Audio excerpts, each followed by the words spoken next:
Hello and welcome to Crizzy Books. I'm Crizzy, or Criz, but only my homeboys call me Criz. And today I'm going to be reviewing Junji Ito's cat diary, Yon and Mu. Yon and Mu was written by Junji Ito, of course, in 2009. It's about 120 pages long, pretty light. I finished this in about 30 minutes or so. So not bad. And yeah, let's get into it. So I started reading manga about 2 years ago. I've never read any manga before that. And Junji Ito has quickly risen to the top of my favorite manga artists and writers. I've read several of his stuff. I haven't read everything. Things like Uzumaki, Ramina, Love Sickness, some short story collections, and now this, Yon and Mu.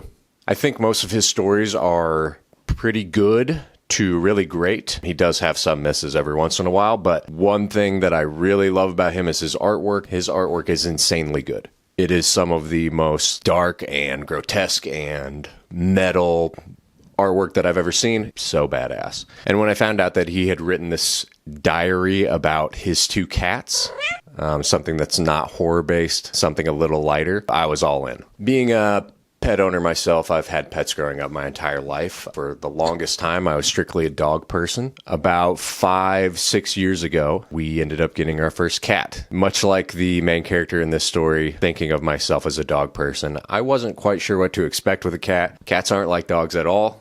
Quite the opposite. It feels like the more affection that you give a cat, the more that they don't like you. I loved this.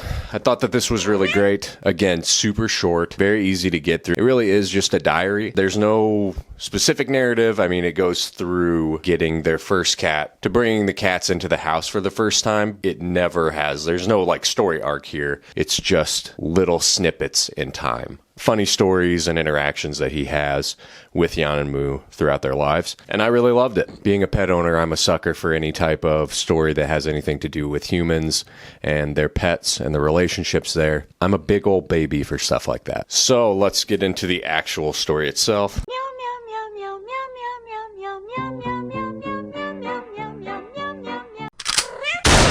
So the book starts off with main character Junji Ito, J-kun in this. His wife, Ako, asks him a question, are you a dog person or are you a cat person? He responds with, I'm more of a hamster person, which I thought was pretty funny. No offense to my hamster folks out there. If you like rodents, there's something wrong with you. She starts saying how her mother's cat needs to be rehomed and they should adopt it. Yon is her mother's cat's name. He says that Yon is cursed. The cat has a weird face. He also has a skull pattern on his back, which is true. In the book, there are pictures, full-page pictures of both Yon and Mu, which was great. It was really cool to see them. And he does actually have a pattern on his back that does look like a skull. We see them cat-proofing the house, which is always funny. Cat owner, I think every cat owner understands that cats will destroy all of your shit. Before they get Yon and before they bring Yon over to the house, she suggests that maybe they should get Yon a friend so that he's not so lonely. She finds a Norwegian forest kitten. They go to adopt it. This is Mu.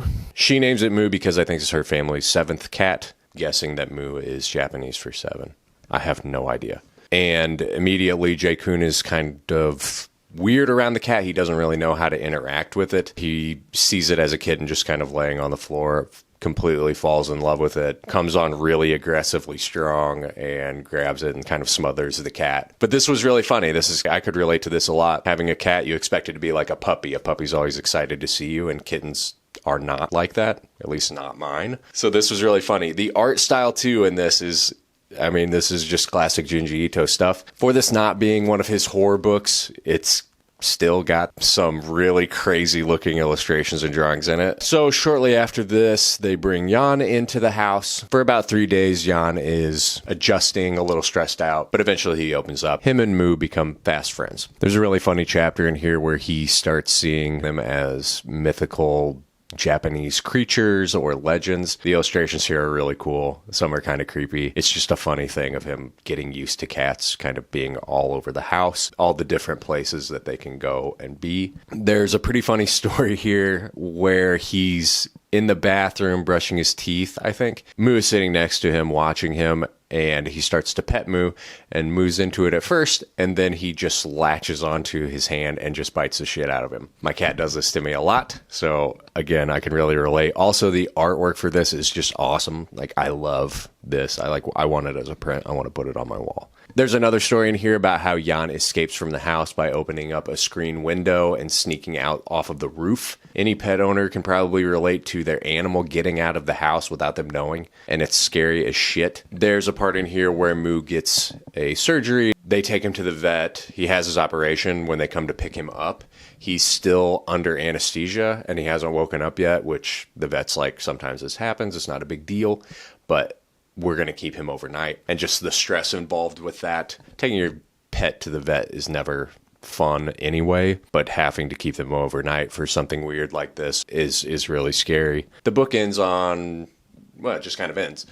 There's no real like conclusion to anything. It's just a collection of different memories and stories from Yon and Mu's life, which I loved. I don't know if this is just my version, but there is some added additional things. We find out that Yon passes on. Yon gets kind of sick. I don't know if it's from old age or if it's just happened. And then at the very end, we get a letter from Junji Ito's wife talking about Yon and how much he meant to her, which really, that one got me in the heart. I've loved and lost pets myself, so anybody who's lost a pet can understand and relate to this, and got me pretty emotional reading it. So, but overall, this was fantastic. I loved this. Super short, super easy to read, no horror, even though some of the illustrations in it are horrific.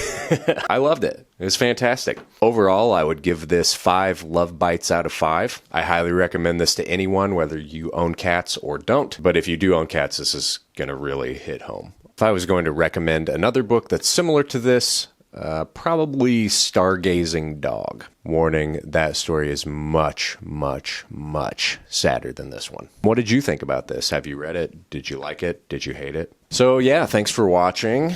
Really appreciate you. Thanks. Bye.